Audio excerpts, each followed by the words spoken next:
So now I'm going to take that frame that I had welded up for me and hook up my drag harrow and then drag that field that we disced yesterday. And I'm just going to hook it up with these type of links. Um, so I'll do that now.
So I'll do the other three.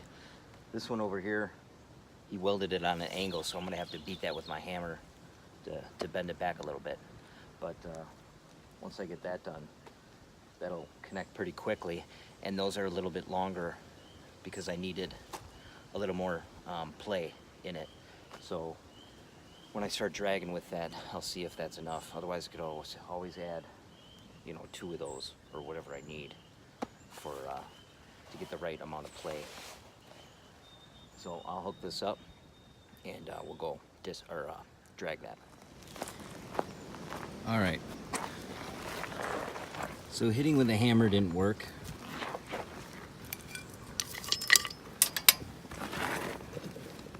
This down here won't fit in here because it's on an angle. It's got to come straight down. So hitting it with a hammer didn't work. This wrench I have, I put that in there and stood on it, and it just bent the tip of this. Then I put it back in and bent it back. Then I grabbed this jimmy bar and it broke the tip off. So now I got this hook from my little hunting seat, and we're gonna place that in there and hang it until I get to the store. So let's take bets on how long this is gonna last dragging through the dirt. We'll find out.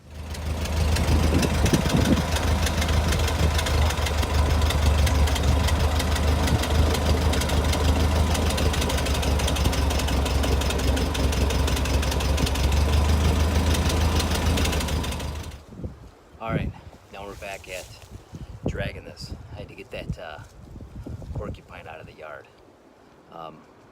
My wife's taking the quills out of the blanket now. See if we can salvage that.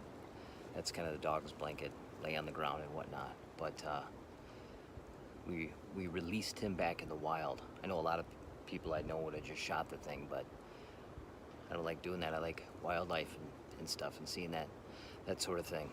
Although I do hear that porcupines are good to eat, maybe someday. But unless I'm eating it, I'm not gonna shoot it. So he's out of the way. I couldn't find him. But anyway, we're gonna get started on this.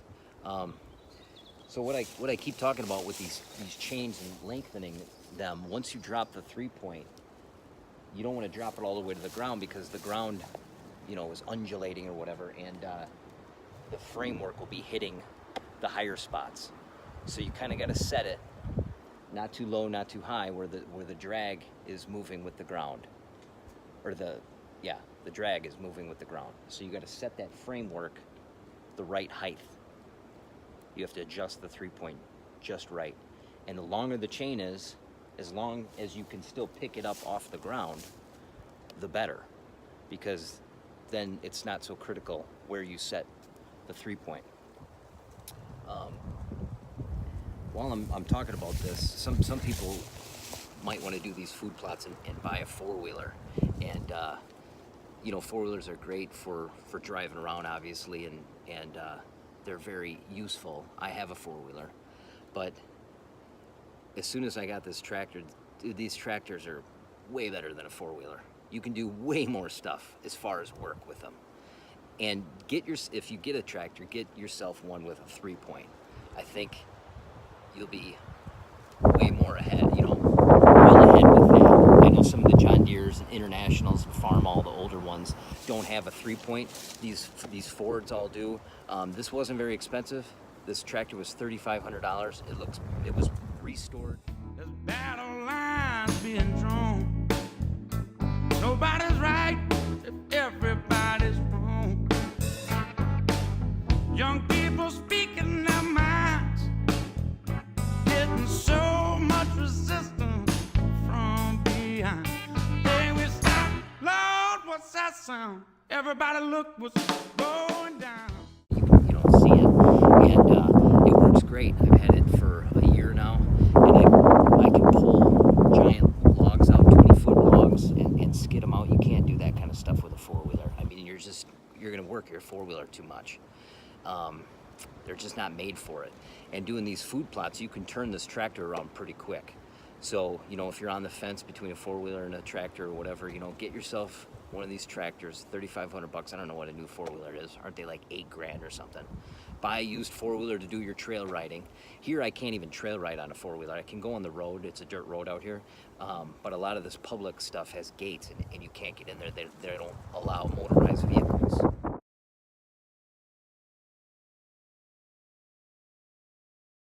I have a high bike, an e-bike, and I don't know if anybody would catch me with the e-bike and say anything, but you know what? I don't care. I'll just ride away from the dude. If you're really gonna give me shit about riding with an e-bike. But anyway, I'm off the subject. So I'm gonna go through a couple passes, adjust these teeth down, and then do, you know, a few passes, and then adjust the teeth so they're flat, and then go over it again to really, you know, pulverize. This is breaking up all the clumps that the disc broke up. It's clumpy. I go over it with this drag. It smooths it out. I don't have a cultipacker or whatever, so this is kind of what I use for that. And then it's supposed to rain today later on, so I'm going to plant this in clover, I decided, because then I can drive over this, get to my other food plots, and clover will bounce back. That's why I plant my trails and everything in clover. It's also, you know, they say you should plant, I've heard, up to half of your food plots in clover. And then it'll come back about 4 years or something. I've heard like 3 or 4 years. And then even though it comes back, the deer don't utilize it as much. So that's what I heard anyway. So, but anyway, you'd have it for 3-4 years, and then you could plow it under and do something else. But anyway, I'm gonna adjust these teeth, and then we'll get started.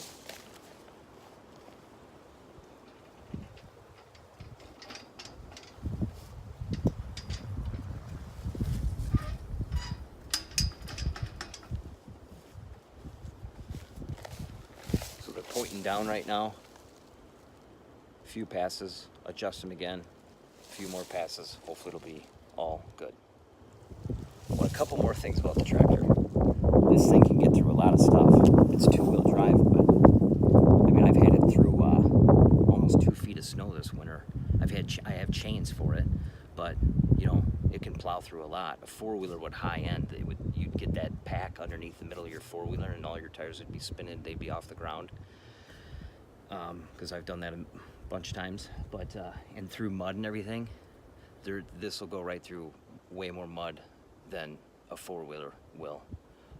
When my trails are sloppy in these wet spots, I know a four-wheeler will get stuck in there, and this thing will go right through. Now, you can't steer really well when you're in the mud or in the snow. You're pretty much going straight. This thing doesn't turn because it doesn't have the four-wheel drive. There's no traction on the front wheels. But I can't say enough about this thing. It's great. I know.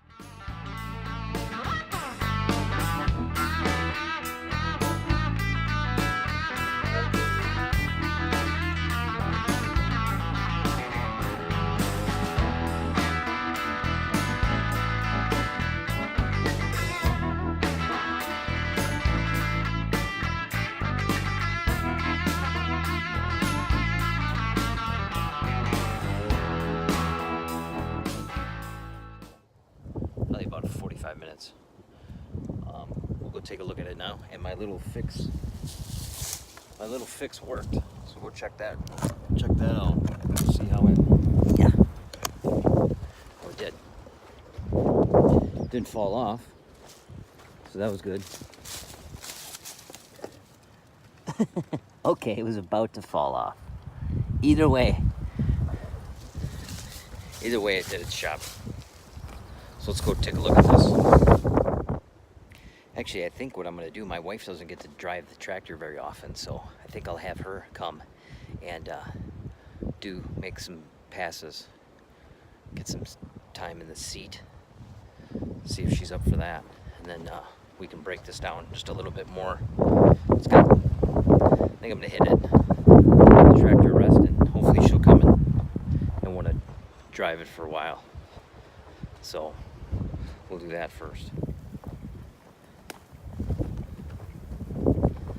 So I got rid of the grass and everything that was growing up here. There's a lot of clumps. I guess I could keep going over it, but I'm not going to.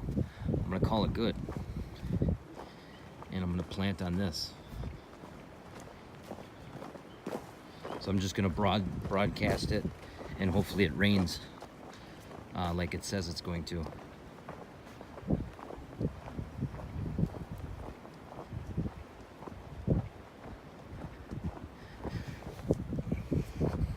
I didn't hit nearly the rocks I did last year, so it gets easier every year. Hopefully I won't have to do this area the next few years, and the clover comes up.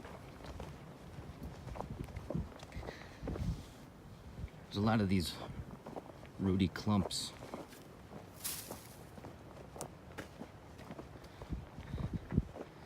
Maybe somebody can tell me if this is good enough. I don't know. I'll find out myself, I guess. Anyway, all the way into here. And that's where I stopped. There's my tree stand.